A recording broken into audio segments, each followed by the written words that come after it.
Oh my goodness. Not good when I'm about to sing and then read, but do our best. So friends, I'm hoping, let me try turning this light off.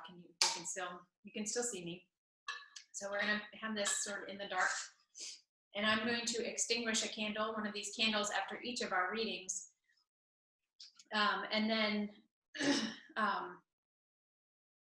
then we will be, after the last reading, I'm going to cover up the video, so we will be in the dark. So you'll still hear my voice, but those with you video, will not see me. And I just want to prepare you that there will be a loud noise while it's dark. So just not to startle you too much. I just wanted to share that.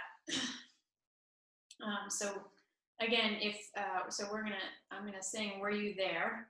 And again, if you are familiar with this song and you want to sing it, and I'm hoping I can get through more than one verse this time, I invite you to. And otherwise, simply sit and listen to these words on this night. Were you there when they crucified my Lord? Were you there when they crucified my Lord?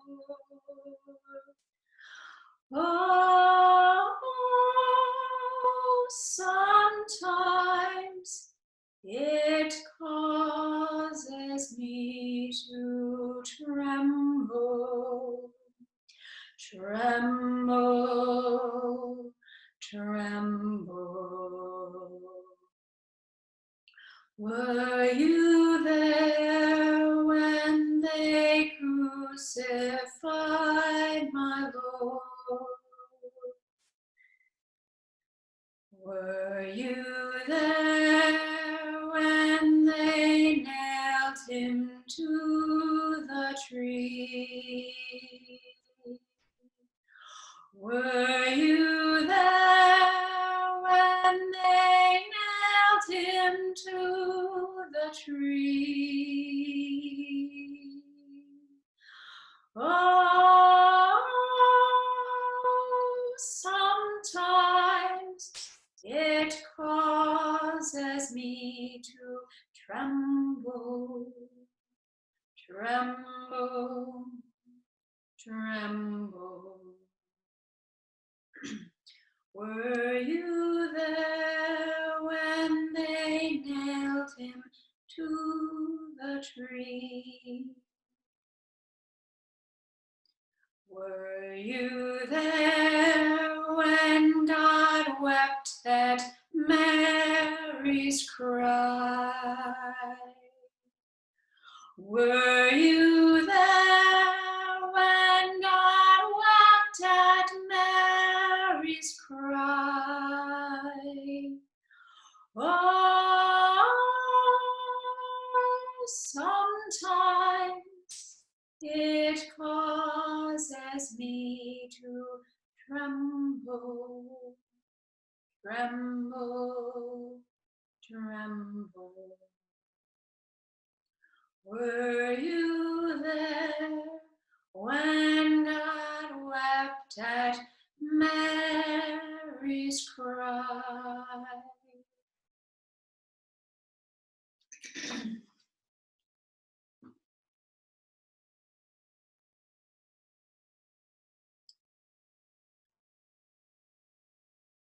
This first reading is the Phos Hilaron, and it is one of the earliest hymns of the church, traditionally used just at this time of day in the early evening, or at the Vespers service, or at the lighting of the lamps.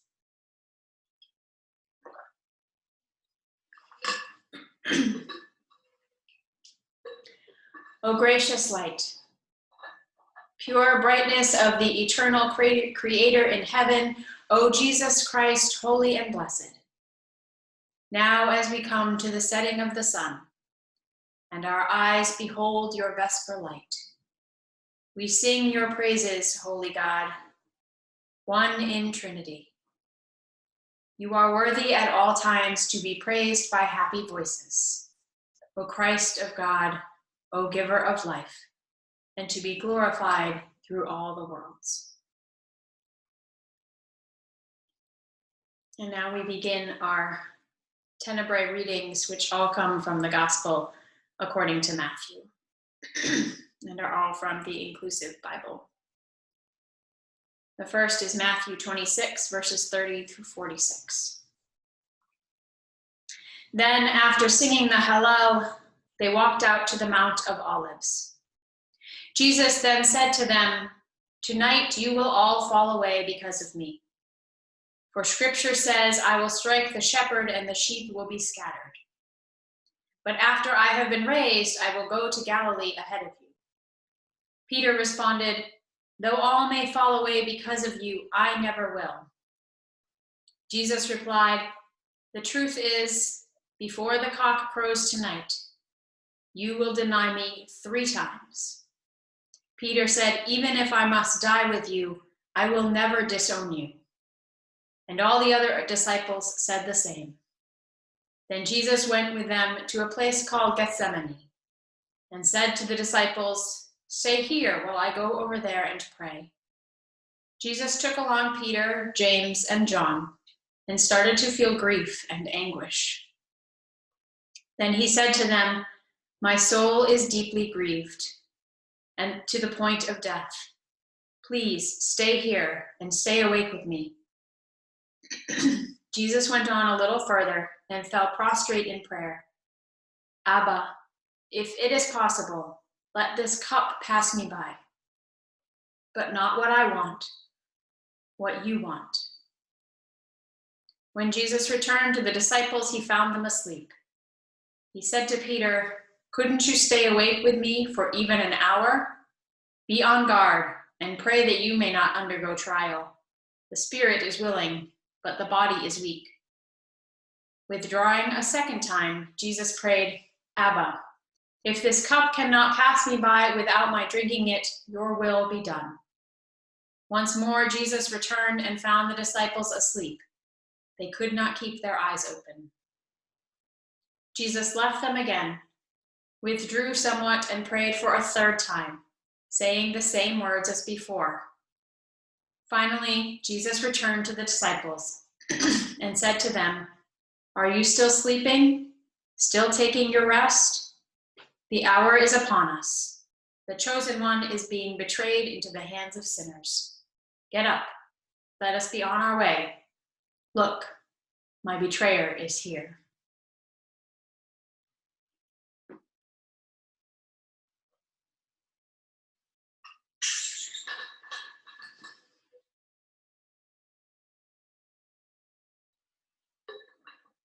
Our second reading continues in Matthew 26, with verses 47 through 56.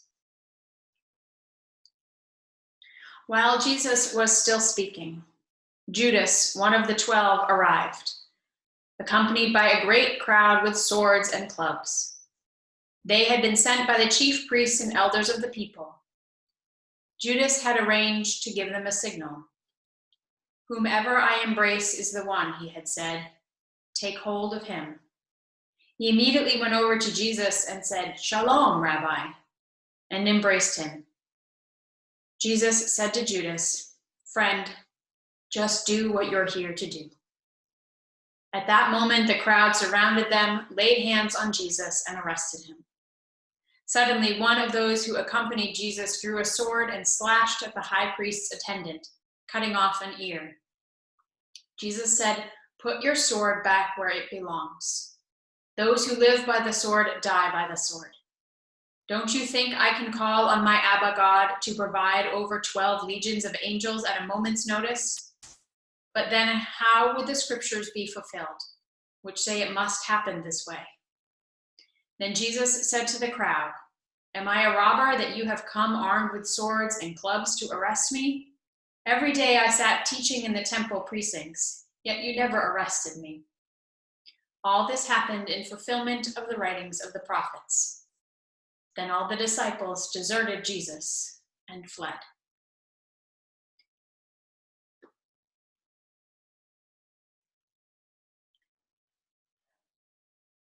We continue with Matthew, verses 57 through 75. Those who had seized Jesus led him off to Caiaphas, the high priest, where the religious scholars and elders had convened. Peter followed at a distance as far as the high priest's residence. Going inside, Peter sat down with the guards to await the outcome. The chief priests, with the whole Sanhedrin, were busy trying to obtain false testimony against Jesus, so that they might put him to death. They discovered none, despite the many false witnesses who took the stand. Finally, two came forward, who stated, "This man has declared, I can destroy God's sanctuary and rebuild it in 3 days." The high priest rose and addressed Jesus. "Have you no answer? What about this testimony leveled against you?" But Jesus remained silent. The high priest then said to him, "I order you to tell us under oath before the living God whether or not you are the Messiah, the firstborn of God." "You have said it yourself," Jesus replied. "But I tell you, soon you will see the chosen one seated at the right hand of the power and coming on the clouds of heaven." At this, the high priest tore his robes and said, "Blasphemy! What further need do we have of witnesses? You yourselves have heard the blasphemy. What is your verdict?" They responded, "He deserves death." Then they spat at his face and struck him with their fists. Others slapped Jesus, saying, "Play the prophet for us, Messiah. Who struck you?" While this was happening, Peter was sitting in the courtyard. One of the attendants came over and said, "You were with Jesus the Galilean too, weren't you?" But Peter denied it in front of everyone. He said, "I don't know what you're talking about." When Peter went out the gate, another attendant saw him and said to those nearby, "This one was with Jesus of Nazareth." Again he cursed and denied it. "I don't know him." A little while later, some bystanders came over to Peter and said, "You certainly are one of them. Even your accent gives you away." At that, Peter began cursing and swore, "I don't know the man." Just then a rooster began to crow, and Peter remembered the prediction Jesus had made. "Before the rooster crows, you will disown me 3 times. Peter went out and cried bitterly.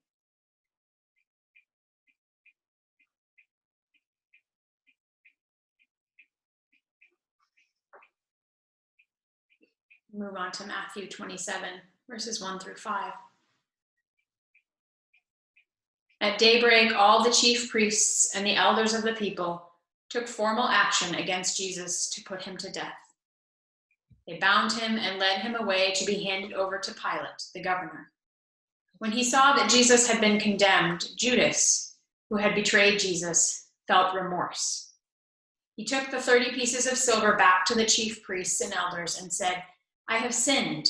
I have betrayed innocent blood." "What's that to us?" they answered. "That's your affair." So Judas flung the money into the sanctuary and left. Then he went off and hanged himself.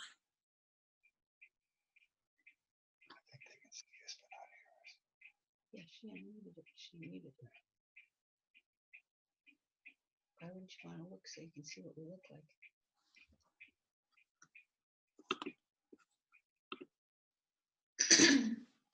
We continue with Matthew 27, verses 6 through 23. The chief priests picked up the silver, observing, "It's against the law to deposit this in the temple treasury, since it is blood money." After some discussion, they used the money to buy a potter's field as a cemetery for foreigners. That is why the field, even today, is called Blood Field. On that occasion, what was said through Jeremiah the prophet was fulfilled. They took 30 pieces of silver, the price for the one whose price was set by the children of Israel, and they paid it out for potter's field, just as the Most High commanded me.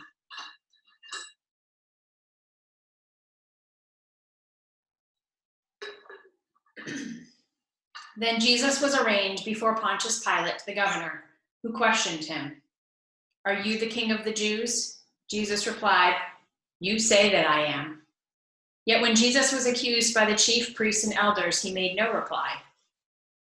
Pilate said to Jesus, "Surely you hear how many charges they bring against you." But Jesus did not answer Pilate on a single count, much to the governor's surprise. Now, on the occasion of a festival, the governor was accustomed to release one prisoner, whomever the crowd would designate. At the time, they were holding a notorious prisoner named Barabbas. So when the crowd gathered, Pilate asked them, "Which one do you wish me to release for you, Barabbas or Jesus, the so-called Messiah?" Pilate knew, of course, that it was out of jealousy that they had handed Jesus over. While Pilate was still presiding on the bench, his wife sent him a message. "Have nothing to do with the innocent man. I had a dream about him last night, which has been troubling me all day long." But the chief priests and elders convinced the crowds that they should ask for Barabbas and have Jesus put to death. So when the governor asked them, "Which one do you wish me to release for you?" they all cried, "Barabbas." Pilate said to them, "Then what am I to do with Jesus, the so-called Messiah?" "Crucify him," they all said. "Why? What crime has he committed?" Pilate asked. But they only shouted louder, "Crucify him."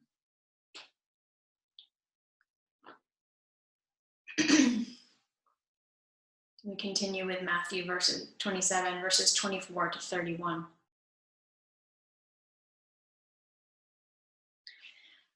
Pilate finally realized that he was getting nowhere with this. In fact, a riot was breaking out.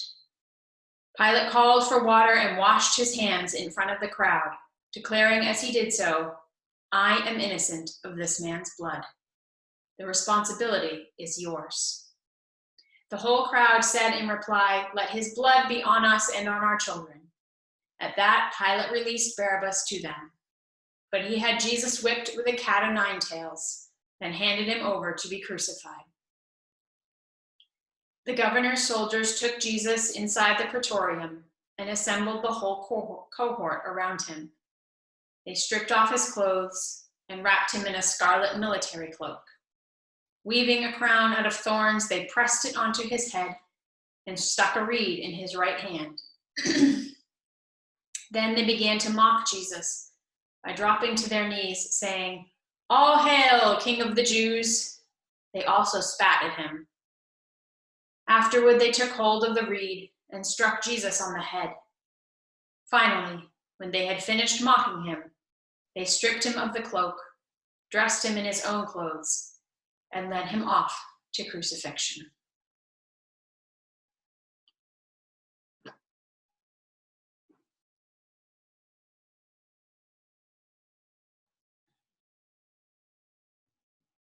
Verses 32 through 44.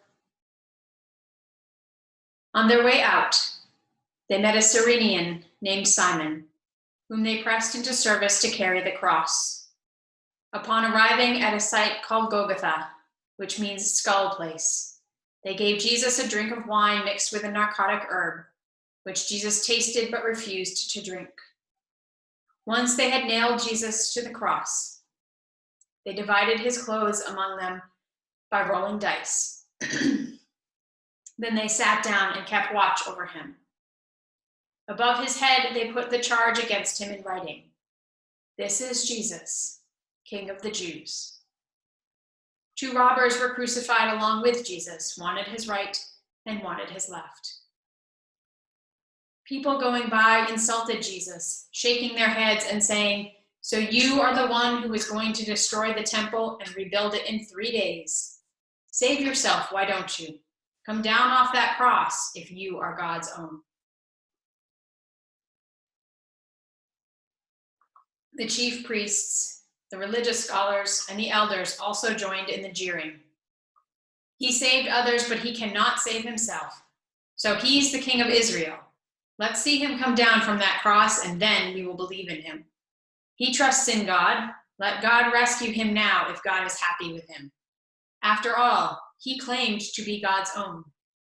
The robbers who had been crucified with Jesus jeered at him in the same way.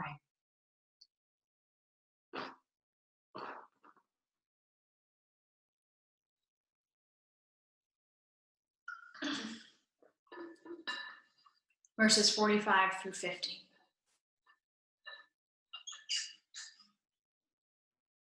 At noon, a darkness fell over the whole land until about 3 p.m.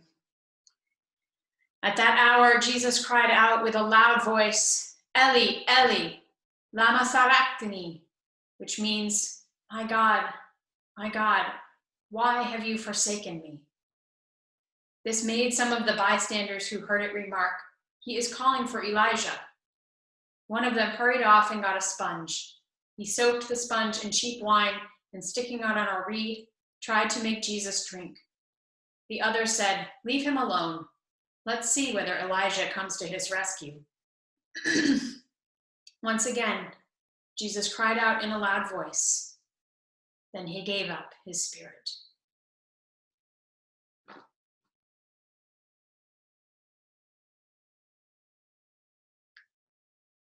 Verses 51 through 54. Suddenly, the curtain in front of the Holy of Holies was ripped in half from top to bottom. The earth quaked, boulders were split, and tombs were opened. Many bodies of holy ones who had fallen asleep were raised. After Jesus' resurrection, they came out of their tombs and entered the holy city and appeared to many. The centurion and his cohort, who were standing guard over Jesus' body, were terror-stricken at seeing the earthquake and all that was happening, and said clearly, this was God's own.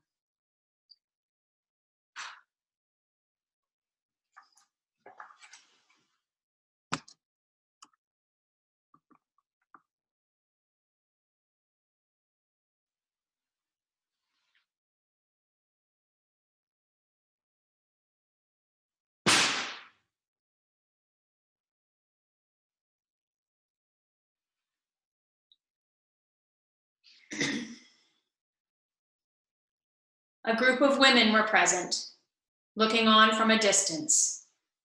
These were the same women who had followed Jesus from Galilee as ministers to him. Among them were Mary of Magdala, Mary, the mother of James and Joseph, and the mother of Zebedee's children.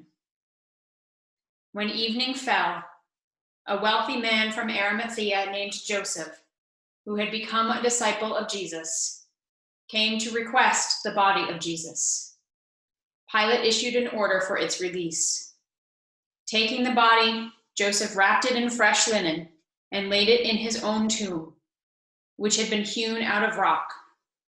Then Joseph rolled a huge stone across the entrance of the tomb and went away. But Mary of Magdala and the other Mary remained sitting there, facing the tomb. The next day, the one following the day of preparation, the chief priests and the Pharisees called at Pilate's residence and said, we recall that, while he was still alive, the impostor made the claim, after 3 days I will rise again. Therefore, please issue an order to keep the tomb under surveillance until the 3rd day. Otherwise, Jesus' disciples might go and steal his body and tell the people, Jesus has been raised from the dead. The final deception would be worse than the first. Pilate said to them, you have a guard.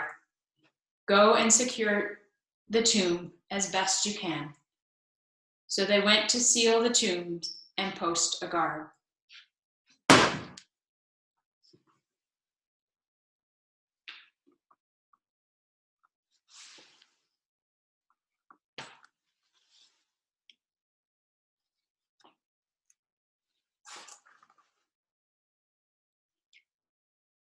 Go. Our Messiah, our Savior, has died. Let us meet again in 3 days at the tomb.